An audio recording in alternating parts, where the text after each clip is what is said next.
Welcome to শিক্ষা সংস্থান। আজকে আমরা আলোচনা করব পশ্চিমবঙ্গের বা ভারতবর্ষের বিভিন্ন কম্পিটিটিভ থেকে টিচিং প্রত্যেক জায়গায় প্রত্যেক ক্ষেত্রে মিসেলেনিয়াস থেকে WBCS, পুলিশ কনস্টেবল থেকে শুরু করে রেলওয়ে, প্রত্যেকটা ক্ষেত্রে যেটা প্রয়োজন তার নাম হচ্ছে ভারতীয় সংবিধান। এই ভারতীয় সংবিধানের বেসিক স্ট্রাকচারটাই অনেকের ক্লিয়ার হয় না, প্রত্যেকে মুখস্থ করেন। অনেক স্টুডেন্ট আমাদের কাছে আসেন, আমাদের শিক্ষার্থী হয়ে, তাদের দেখি বারবার মুখস্থ করার প্রবণতা। আজকে আমরা আলোচনা করব এই ভারতীয় সংবিধানের এই বেসিক স্ট্রাকচার। তাই basic structure of Indian constitution তথা ভারতীয় সংবিধানের বেসিক তার যে স্ট্রাকচারটা রয়েছে, তার গঠন প্রণালী, সেটাই কিন্তু আলোচনা করব। দেখুন, ভারতীয় সংবিধান অর্থাৎ ভারতবর্ষ স্বাধীন হওয়ার পরে ভারতবর্ষকে পরিচালনা করার জন্য, ভারতবর্ষকে প্রত্যেক নাগরিক থেকে প্রশাসক যারা রয়েছে যে যে নিয়ম পালন করবেন তা যেখানে লিপিবদ্ধ লিখিত আকারে, তাহাই কিন্তু ভারতীয় সংবিধান। এবং এই ভারতীয় সংবিধান পৃথিবীর সব থেকে জটিলতম সংবিধান এবং বৃহত্তম লিখিত সংবিধান বলা হয়। কেন না, এই সংবিধানের যেমন মৌলিকত্ব আছে, নিজেরা কিছু করেছেন, একইভাবে বিভিন্ন দেশ থেকে তাদের কিছু স্ট্রাকচারও নেওয়া হয়েছে।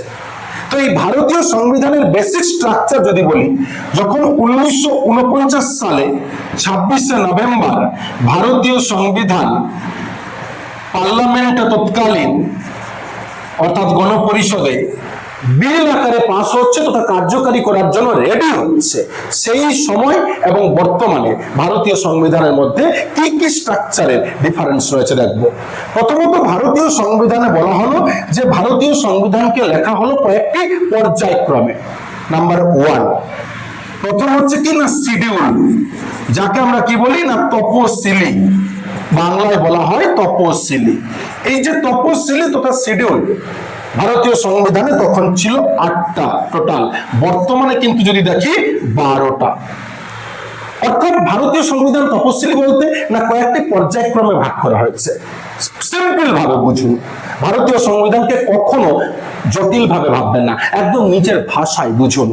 2 নম্বর, ভারতীয় সংবিধানের কি না পাঠ তথা যাকে আমরা বলি অধ্যায়।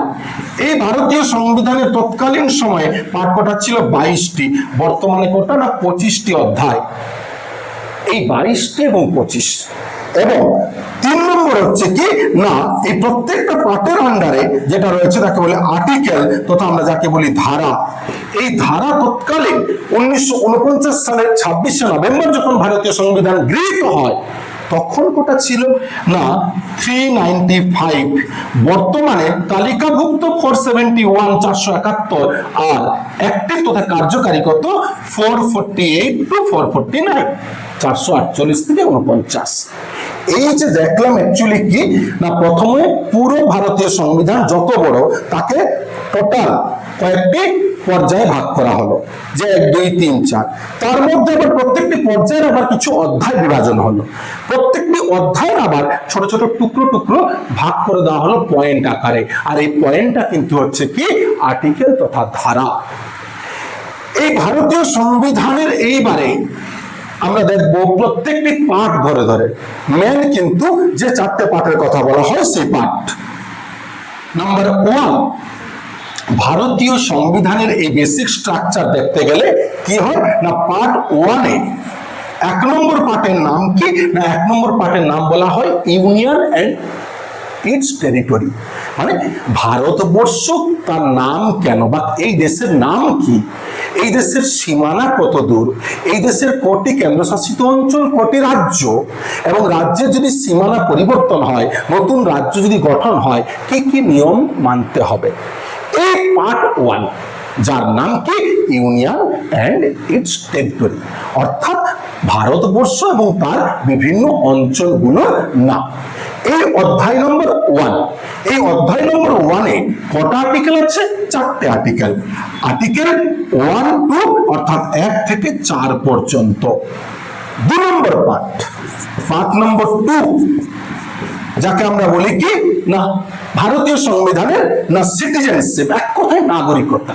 মানে আমরা কারা? আপনি কে, আমি কে? না আমরা ভারতীয়। কিভাবে প্রমাণ ভারতীয়? কিভাবে প্রমাণ? কারণ আমরা এদেশে জন্মেছি বা এদেশের নিয়ম অনুযায়ী নাগরিকতা পেয়েছি, তাই এদেশের প্রত্যেকটি সুযোগ সুবিধা আমরা নেব। এটাই কিন্তু নাগরিকতা। আর এই নাগরিক কারা? জন্মালে শুধু নাগরিক হবে? অর্থাৎ কারা কারা কিভাবে ভারতবর্ষে এলে বা জন্মালে নাগরিক হবে? নাগরিকতার সেই আইন, সেই নিয়ম ভারতীয় সংবিধানের পার্ট নম্বর 2 তে বর্ণনা করা হয়েছে। এর আর্টিকেল কত থেকে? না আর্টিকেল 5 থেকে 11। এইবারে পার্ট নম্বর তথা অধ্যায় নম্বর 3, যা ভারতীয় সংবিধানে বলা হয় হৃৎপিণ্ড, যাকে কি না ফান্ডামেন্টাল রাইটস তথা মৌলিক অধিকার। এই ফান্ডামেন্টাল রাইটস মৌলিক অধিকার আমরা কি বিষয়? না যারা আমরা উপরের পার্ট নাম্বার 2 অনুযায়ী নাগরিক এদেশের, যারা এদেশের নাগরিক, তারা এই ভারত সরকার তথা রাষ্ট্রের থেকে যে সকল সুযোগ সুবিধা পাবে, অর্থাৎ যে সকল সুযোগ সুবিধা অধিকার রাষ্ট্র দিতে বাধ্য, না হলে জনগণ তাদের থেকে ভারতীয় বিচার ব্যবস্থার মাধ্যমে ছিনিয়ে নিতে পারবে। সেই যে অধিকার, সেই যে সুযোগ সুবিধা ভারতীয় সংবিধানে আমাদের নাগরিকদের জন্য যেখানে লিখে গেছে, সেই লিখিত অংশের নাম মৌলিক অধিকার। অর্থাৎ এক কথায় বললে কি বলবো? না ভারতীয় সংবিধানের আমরা যারা ভারতের নাগরিক, ভারত সরকার রাষ্ট্র যে সকল সুযোগ সুবিধা অধিকার দিতে আমাদের বাধ্য, আর সেই অধিকারগুলোই যেখানে বর্ণনা করা হয়েছে তার নাম ফান্ডামেন্টাল রাইটস তথা মৌলিক কর্তব্য, মৌলিক অধিকার। এই মৌলিক অধিকার টোটাল কটা? না এর রয়েছে 12 নম্বর আর্টিকেলে, অর্থাৎ এর টোটাল আর্টিকেল কত? না আর্টিকেল 12 টু 12 থেকে আর্টিকেল 35 35 পর্যন্ত মৌলিক অধিকার এতগুলো বর্ণনা করা হয়েছে, অর্থাৎ এতগুলো আর্টিকেল। এর মধ্যে 12 রয়েছে definition of state and fundamental rights definition, 13 নম্বরে তার অ্যাপ্লিকেশন ল এটসেট্রা, এবং 14 থেকে শুরু মূলত এই মৌলিক অধিকার।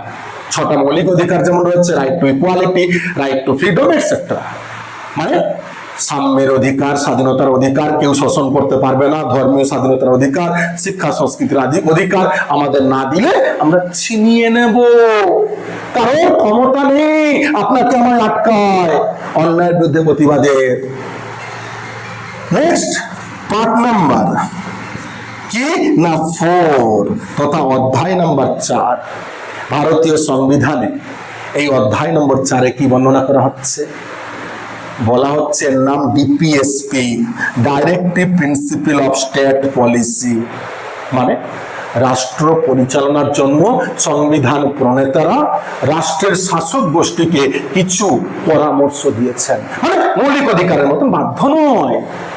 এখানে যদি সরকার না দেয়, আপনি আমি গিয়ে ছিনিয়ে নিতে পারবো না, কেস করতে পারবো না, সরকার চাইলে দিতে পারে।